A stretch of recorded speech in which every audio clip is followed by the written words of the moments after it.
Dear students, Ahmed Gill here, your accounting teacher. Let's make the accounting easy.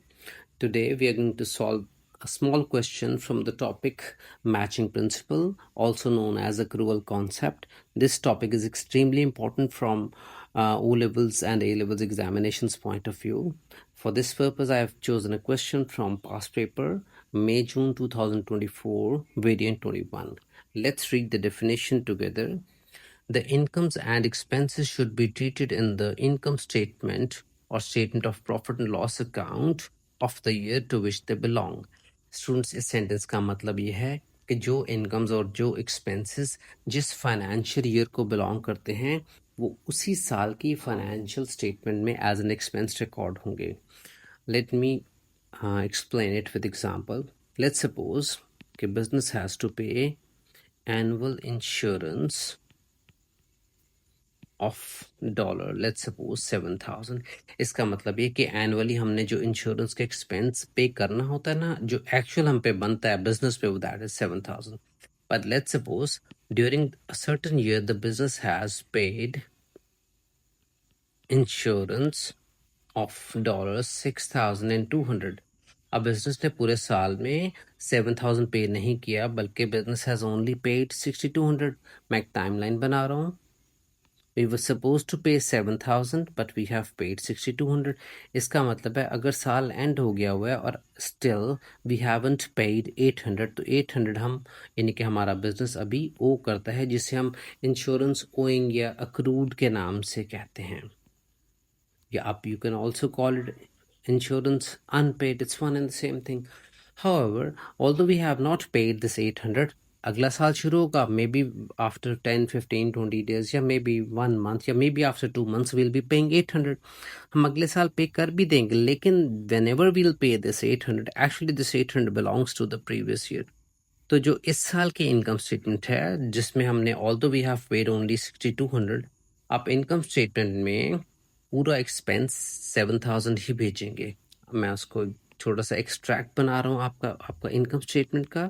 When you will be preparing income statement में profit and loss section में gross profit के बाद when you subtract expenses, तो उसमें आप जब insurance expense लिखेंगे, you will be writing complete in expense, that is 7,000, although we have paid 6,200. आप ब्रैकेट्स में इस तरह वर्किंग शो कर दें तो that will be very good. Point ये है कि इनकम स्टेटमेंट में एक्सपेंस पूरा का पूरा जाएगा, that is 7,000 which belongs to that year. So students, matching principle कहता है कि it does not matter either we have paid more than actual or we have paid less. The actual expense should be recorded in the income statement, and same is the rule for incomes. Okay, for this purpose, let's do this question that I have attached, that you can see on the screen. Let's start this question. Ahmed owns a trading business. He prepares his financial statements to 31st of December each year. Ahmed had some unused office space and decided to use some of this to store inventory and to rent the rest to Bilal. On 1st January 2023, Bilal started renting the office space from Ahmed. The annual rent charge is 4,800. Students, में key sentence जो है ना, वो है the annual rental charges 4,800. यहीं पे question आपको clear हो जाना चाहिए कि एनुअल रेंटल चार्ज पूरे साल का जो किराया कहा है अहमद ने बिलाल को, वो 4,800 है. यानी कि अहमद को पूरे साल का 4,800 बनता है, मिलेगा. अब ज़्यादा मिल जाए या कम मिल जाए, पॉइंट ये है कि एक्चुअल किराया पूरे साल का बनता है 4,800. एक्चुअल इनकम अहमद की होगी, रेंट रिसीवेबल इनकम अहमद की होगी 4,800. अब ड्यूरिंग द ईयर चाहे हमें मीन्स अहमद कहना चाह रहा हूँ अपने आप को, तो हमें चाहे ज़्यादा मिल जाए या कम मिल जाए, हम इनकम स्टेटमेंट में पूरी 4,800 ही भेजेंगे. स्टूडेंट्स, इस तरह के क्वेश्चंस में स्पेशली आप अपने आप को अहमद यानी कि बिज़नेस का ओनर या बिज़नेस का अकाउंटेंट या बिज़नेस का पार्ट समझ के सॉल्व करें तो it will be comparatively easy for you people to understand and solve the question. आगे पढ़ रहा हूँ लास्ट सेंटेंस इस क्वेश्चन का. During 2023, Bilal paid the following amounts of rent into Ahmed's bank account.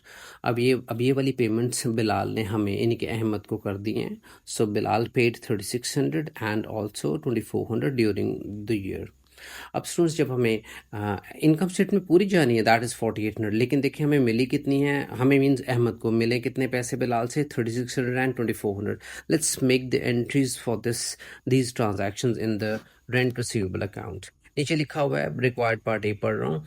We have to prepare Ahmad rent receivable account. Students rent receivable business के लिए क्या होता है, इनकम होती है. इनकम की नेचर क्रेडिट होती है for the year ended 31st December 2023. और लास्ट लाइन है balance the account and bring down the balance on at 1st January 2024. Students let's start. मैं डेट्स लिख रहा हूँ. सबसे पहले ईयर 2023 है.